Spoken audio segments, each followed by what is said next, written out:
가면이 벗겨지는 순간 나는 그 자리에 서서 한 가지를 직감했습니다. 아, 이건 다시는 되돌릴 수 없겠구나. 오늘의 이야기 시작합니다. 오빠들 끝까지 함께 해주세요. 솔직히 말해서 그 무렵 제 삶은 많이 무료했습니다. 나는 여전히 돈 벌어오는 사람이었고, 아내는 친구 만난다, 운동이다, 바람 쐰다. 늘 그런 말이었죠. 생각해보니 내가 벌어온 돈에서 나를 위해 쓴 건 고작 소소한 것 몇 개밖에 없더군요. 뭐 그래도 스스로는 가정에 충실했다고 믿고 살아왔습니다. 처자식 먹여 살린다고 앞만 보고 버텨온 인생이었으니까요. 그런데 어느 순간부터 자꾸 이런 생각이 들기 시작했어요. 대체 누굴 위해 살고 있는 건가? 그때부터였습니다. 나도 좀 쉬고 싶다는 생각이 들었고, 어디로든 한 번쯤은 빠져나갈 구멍 하나 있어야 하지 않나. 그런 마음이 슬슬 고개를 들기 시작한 게 말이죠. 그럴 즈음이었습니다. 오래 알고 지냈던 친구와 술자리를 하게 됐어요. 분위기가 무르익고 이런저런 이야기를 하다가 친구 녀석이 갑자기 툭 던지듯 말하더군요. 요즘 사는 거 어때? 어떠긴 그냥 사는 거지. 뭐 별다를 거 있나? 야, 내가 이번에 소개받아서 알게 된 모임이 하나 있는데 좋은 짝도 찾아주고 말이야. 사람들 레벨도 좀 있어. 처음엔 별 생각이 없었어요. 내가 지금 그럴 여유가 어딨어. 그러자 그 녀석이 기다렸다는 듯 바로 받아쳤습니다. 그래서 더 필요한 거야. 이젠 너를 위해서도 좀 살아봐. 우리 같은 사람들은 생활의 활력소 같은 게 필요하단 말이지. 그리고 술자리를 마치고 집으로 돌아오는 길 내내 친구의 말이 계속 머릿속을 맴돌더군요. 곰곰이 생각해보니까 정작 나를 위해 살아온 시간은 정말 거의 없었다는 생각도 들었고요. 며칠 뒤 그 녀석에게서 다시 연락이 왔습니다. 이번 주에 모임이 하나 있다고요. 특별한 날이라면서요. 그리고 마지막으로 이런 말을 했어요. 이번에는 다들 가면 쓰고 들어간다? 가면 파티야. 괜찮잖아. 그 말을 듣자니 이상하게도 제 심장이 먼저 반응했습니다. 얼굴을 가린다. 정체를 숨긴다. 누구인지 모른 채 만난다. 뭔가 낯설기도 했고 동시에 말로 설명하기 힘든 긴장도 함께 올라왔습니다. 그렇게 친구의 소개로 나는 그 정체불명의 모임에 직업, 나이 같은 기본 서류 심사를 거쳐 회원으로 승인까지 받게 됐습니다. 그리고 가면 파티의 날은 점점 다가오고 있었죠. 첫 소개팅을 앞둔 날처럼 오래전 잊고 지냈던 그 설렘 같은 기분이 이상하게 다시 올라오더군요. 기분이 참 새록새록했습니다. 가면 파티 당일, 저는 평소엔 잘 입지도 않던 정장을 꺼내 입고 차를 몰았습니다. 괜히 넥타이를 매는데 손이 몇 번이나 헛돌더군요. 이 나이에 무슨 설렘이냐 싶으면서도 심장은 생각보다 훨씬 빠르게 뛰고 있었어요. 건물 안으로 들어서자 남자들은 정장, 여자들은 드레스 차림에 모두 가면을 쓰고 있었습니다. 딱 봐도 가면 무도회 같은 분위기였죠. 번호표를 뽑고 자리에 앉자 한 여자가 마주 앉았습니다. 짙은 드레스를 입고 있었는데 운동한 티가 나는 육감적인 몸매가 가면보다 먼저 눈에 들어왔습니다. 나도 모르게 자꾸 시선이 갔고 솔직히 말해서 마음에 들었습니다. 이런 자리 처음이세요? 네, 솔직히 좀 떨리네요. 저도요. 우리는 가면 뒤에 숨어서 조심스럽게 대화를 이어갔습니다. 이름도 직업도 묻지 않은 채 말이에요. 얼마 뒤 운영진이 선택의 시간을 주었고 우리는 서로 마음이 통했는지 그대로 자리에 남아 있었습니다.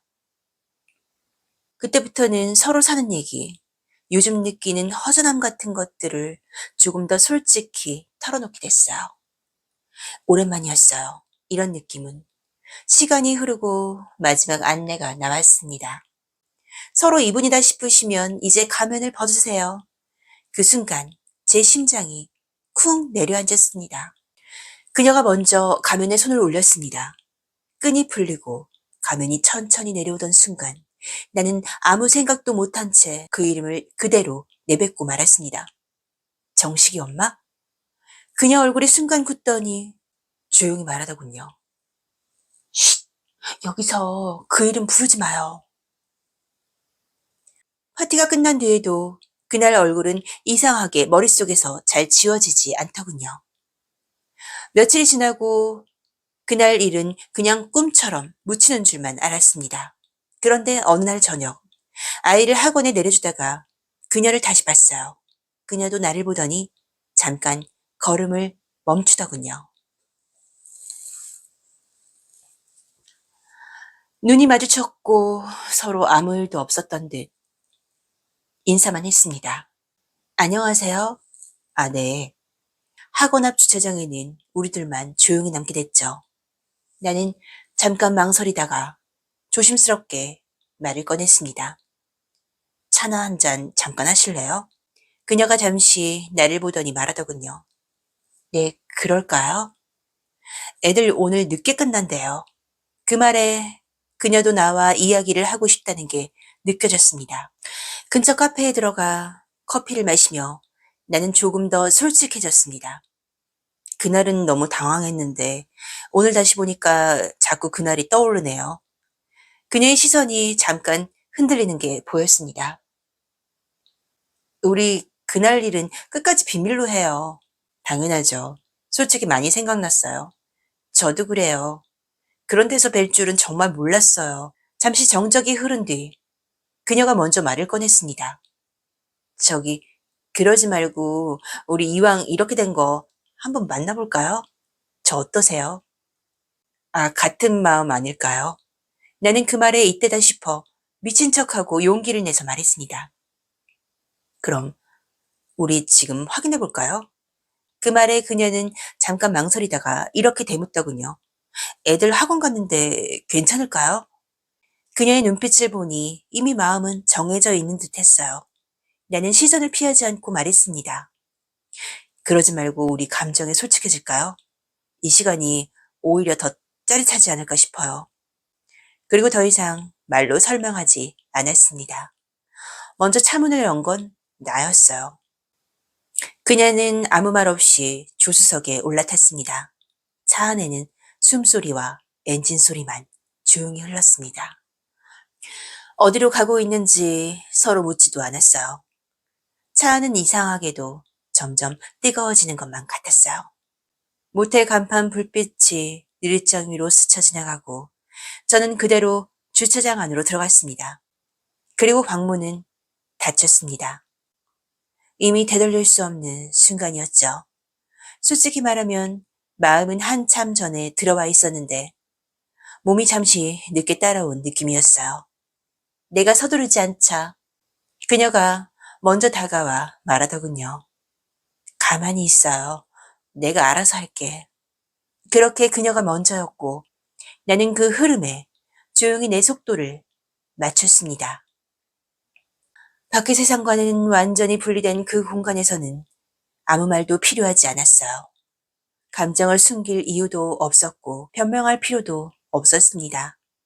가면 하나도 없는 그녀의 모습은 마치 아무것도 가릴 것이 남아있지 않은 사람처럼 숨길 수 없는 솔직함으로 그대로 드러나 있었습니다.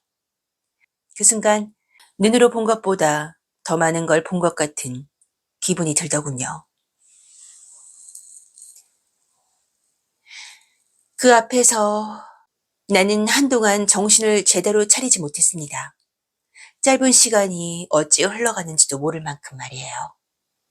이 여자는 정말 달랐습니다. 내 영혼을 쏙 빼놓고 가더군요. 이런 보석을 나는 왜 이제야 발견한 걸까? 말로는 다 담기지 않을 만큼 황홀했고 넘지 말아야 할 선이라는 걸 알면서도 그 사실 자체가 오히려 더 나를 흔들어 놓았습니다. 학원을 보내고 시작된 말도 안 되는 이 시간 속에서 나는 마치 다시 태어난 사람처럼 숨을 쉬고 있었습니다. 이 좋은 걸 나는 왜 모르고 살았을까요? 그녀는 이런 상황이 처음은 아닌 듯 했고 나는 그저 그 흐름을 따라가고 있을 뿐이었습니다. 그날 이후로 나는 처음으로 이런 마음이 들었어요.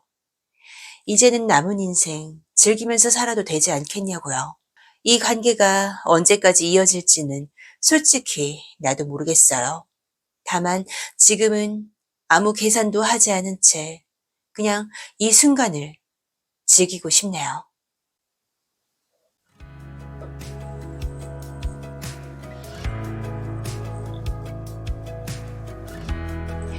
오빠들, 오늘의 사연은 어떠셨나요? 구독과 좋아요, 알림 설정은 저에게 큰 힘을 줍니다.